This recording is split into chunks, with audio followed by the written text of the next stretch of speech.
Do you know why you are living a life of misery? Because right now, your mind is probably running at least 3 what-if scenarios. What if I chose the wrong career? What if I said yes instead of no? What if I'm making a mistake right now watching this video instead of doing something productive? Here's the thing, you're not alone in this mental prison. Most people spend nearly half their waking hours lost in thoughts about the past or future. That's literally half your life spent anywhere but here. And most of that time is spent asking what if. The what if trap isn't just annoying mental chatter. Every time you ask this question, you're creating entire alternative realities in your head. It's like running a simulation game that never ends. You're not just thinking about other choices. You're feeling them, living them, exhausting yourself with lives that don't even exist. But here's what nobody tells you about overthinking. It's not because you're broken or weak. Your mind is doing what it thinks will keep you safe, trying to predict and prevent problems.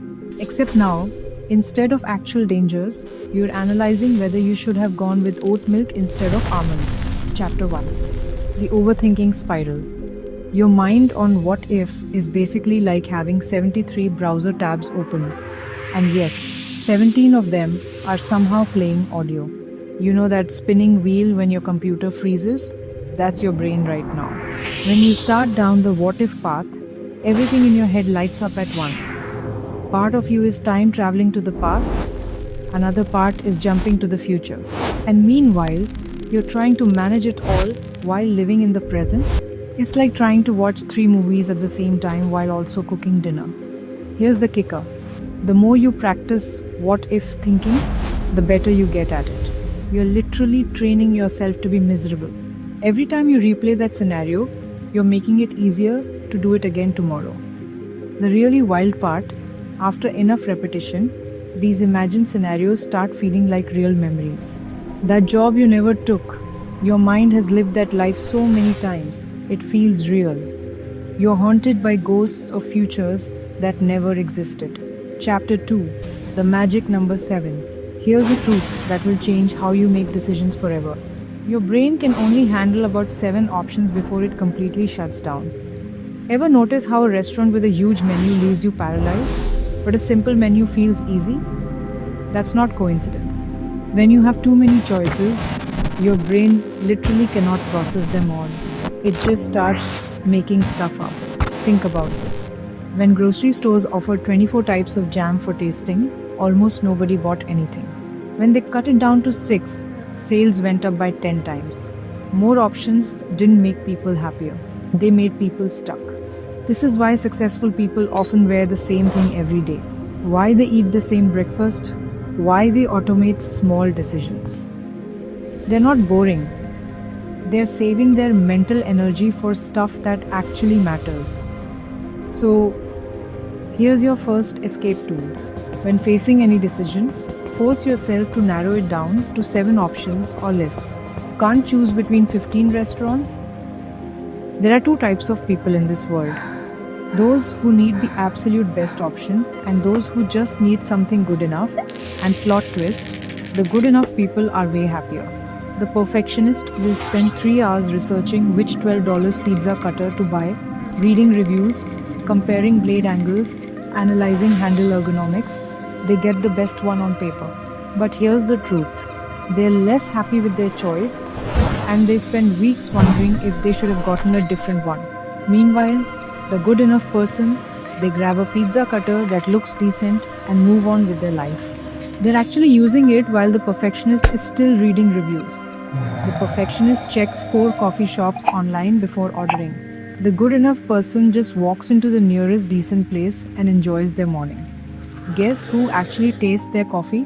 Here's what will blow your mind. In a world with infinite options, trying to find the perfect choice isn't just impossible, it's torture.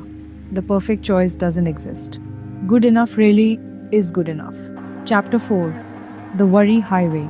Your mind has favorite paths it likes to travel, and worry is a 16-lane superhighway with no speed limit and no exit ramps. Every time you think a what-if thought, you're making that mental path a little smoother. First, it's barely visible. Then, it's a trail, then a road, then a highway. Soon, your thoughts automatically go there without you even trying. It's like your mental GPS only knows one route, straight through Anxiety Town. Even when you're trying to get to Peace Valley, the more you travel this worry highway, the stronger it gets.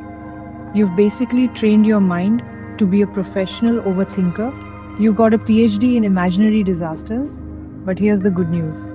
You can interrupt this pattern in just seconds. Something as simple as counting things you can see, hear, and touch can slam the brakes on the worry train. 8 seconds is all it takes. That's less time than tying your shoes. Try the 5, 4, 3, 2, 1 technique. Name 5 things you see, 4 you hear, 3 you can touch, 2 you smell, 1 you taste.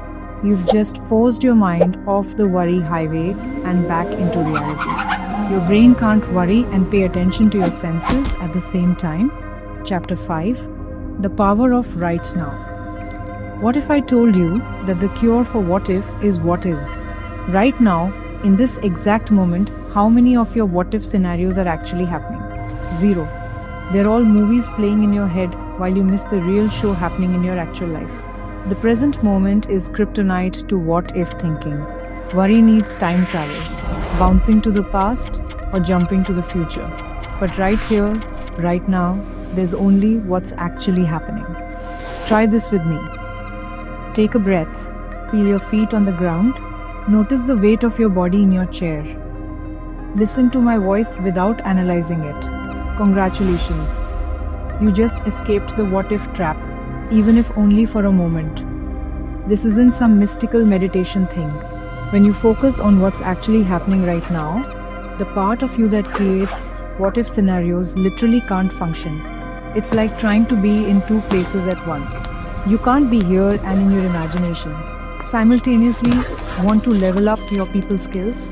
Join our YouTube membership for early access to scripts, input on future topics, and connection with a community that gets the social struggle. Click join below and let's master human interaction together. Chapter 6. The 2-minute rule. You know what's absolutely insane? We'll spend 3 hours researching which $30 headphones to buy, but make $30,000 car decisions in an afternoon. Our decision-making time is completely backwards. Enter the 2-minute rule. If a decision can be reversed and won't ruin your life, you get exactly 2 minutes to decide. Timer starts now. Restaurant choice, 2 minutes. What to wear, 2 minutes. Which show to watch, 2 minutes. You know what happens when you limit decision time? Your mind stops inventing fake problems and focuses on what actually matters. People who use time limits are actually happier with their choices. Why? Because limits force clarity. Your mind stops asking what if and starts asking what do I actually want. For bigger decisions, try the 1010 rule. How will I feel about this in 10 minutes, 10 months, 10 years? Suddenly, 90% of your worries reveal themselves as completely ridiculous. That text you're agonizing over. In 10 years, you won't even remember sending it. Chapter 7. Know what matters. Here's why you're stuck in decision hell. You're trying to win at everything instead of focusing on what actually matters to you. When you don't know what you value, every choice feels like life or death. Should I take the job with more money or more free time? Should I move for love or stay for my career? These questions are impossible to answer if you don't know what matters most to you. Values aren't goals. Goals are destinations. Values are how you want to travel. Success is a goal. Being honest is a value. One is where you're going. The other is who you are along the way. Try this. Write down your top 5 values. Not 50, not 10, just 5. Freedom, creativity, family, adventure, security, whatever truly drives you. Now, here's the magic. Every decision becomes simple. Which choice fits with what I value? When you know what matters, decisions become obvious. The job that pays more but violates your values? Easy no. The relationship that limits your freedom? Clear answer. Values cut through the noise like a hot knife through butter. Chapter 8. The Beauty of Imperfect. Perfection is a lie your mind tells you, and chasing it is making you miserable. Here's what perfectionism really is. Fear dressed up as ambition. You're not trying to be excellent. You're trying to avoid criticism. Every what if is really asking, what if people judge me? The Japanese have this beautiful concept, finding beauty in imperfection. The crack in the vase that makes it unique. The worn edge that tells a story. What if your mistakes are actually what make you interesting? Here's something fascinating. People actually like you more when you mess up occasionally. We prefer real and flawed over fake and perfect. Spill coffee on yourself, you become more relatable. Make a mistake, you become more human. So here's your permission slip. Make the imperfect choice. Send the imperfect message. Live the imperfect life. Because perfect is not only impossible, it's boring. And you know what's worse than making the wrong choice? Being paralyzed forever, waiting for the perfect one. Chapter 9. The Social Media Trap. Instagram is basically a what-if factory running 24/7. Every post is someone else's highlight reel, making you question your behind the scenes. You see vacation photos and think, what if I chose a different career? You see relationship posts and wonder, what if I'm with the wrong person? LinkedIn shows promotions and you spiral into what if I'm falling behind. Social media turns FOMO into a full-time job. But here's what nobody posts. That perfect couple. They fought in the car before that photo. That dream job announcement. They're terrified they're not qualified. That perfect parent. They lost it with their kids 5 minutes after posting. Comparison is the thief of joy and social media is the getaway driver. Every scroll adds more fuel to your what if fire. The solution isn't deleting everything. It's remembering that you're seeing 1% of someone's reality. When you see someone's success, don't ask, what if I had their life? Ask, what can I create with mine? Chapter 10. Your personal escape plan. Time to build your personal what if escape plan. Because generic advice is like those one-size-fits-all shirts, they don't actually fit anyone. First, figure out your triggers. When do what if thoughts attack you? Sunday nights, after scrolling social media, during your conflict, know your enemy and you can defeat it. Next, pick your weapons. Choose 3 techniques that work for you. Maybe it's the 5-4-3-2-1 grounding, the 2-minute rule, and remembering your values. These are your emergency exits. Then design your life to win. Reduce unnecessary choices. Create routines. Batch decisions together. You're basically building armor against overthinking. Finally, celebrate your wins. Every time you escape a what if spiral, acknowledge it. Your mind needs proof that you can do this. Build evidence that you're stronger than your overthinking. This isn't about being perfect. You'll still have what if It was a thoughts, pleasure, but you now must move they'll be along now. visitors, Goodbye. not roommates. You know what the ultimate what if is? What if you're already exactly where you need to be? What if every wrong choice was actually right because it taught you something? What if your mistakes were part of the plan? What if your messy path is exactly what makes it yours? Here's the secret about escaping the what if trap. It's not about making better decisions. It's about accepting the decisions you make. Integrity, The quality of your life compassion, isn't about perfect choices. creativity, It's about how you resilience, deal with uncertainty. growth. Your mind will always wonder about other paths. That's not a flaw. It's part of being human. But now you have tools. Now you understand the game. Now you can choose differently. So here's my challenge. Next time what if shows up, treat it like that friend who talks too much. Listen for a moment. Thank it for sharing. Then politely show it the door because life isn't happening in the what if. It's happening right now.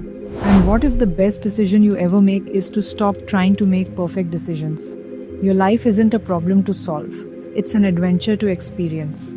So experience it imperfectly, boldly, and free from the tyranny of what if. Learn something new? Hit that like button, share it with others, tap subscribe, and stick around for more. Got thoughts? I'd love to hear them in the comments.